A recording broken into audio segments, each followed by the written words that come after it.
दशरथ द्वारा वनवास दिया गया था। क्या दिया गया था? और कितने वर्ष का वनवास? 14। उनके साथ वनवास में गए उनके भाई लक्ष्मण और उनकी पत्नी सीता। 3 लोग वनवास पर गए। वहां पर एक दिन माता सीता को एक मृग दिखाई दिया, तो माता सीता ने राम जी से कहा कि उन्हें वह मृग चाहिए।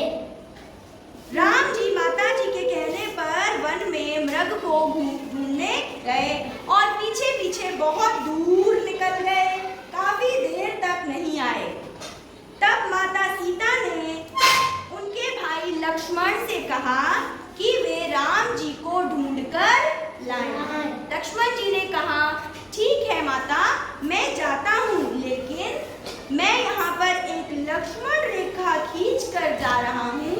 कोई भी आए, आप इस लक्ष्मण रेखा के अंदर रहिएगा, लक्ष्मण रेखा से बाहर मत निकलिएगा। माता ने कहा ठीक है।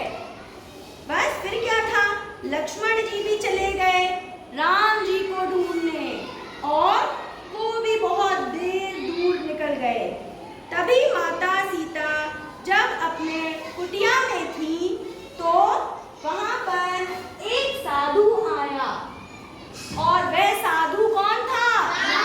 रावण। रावण राक्षस। उसने साधु का वेश धारण किया था और वो आया, माता से भिक्षा मांगने लगा। माता ने लक्ष्मण रेखा पार करी और उसे भिक्षा दी। रावण ने सीता माता को पकड़ लिया और पकड़कर उड़ाकर ले गया। अब जब लक्ष्मण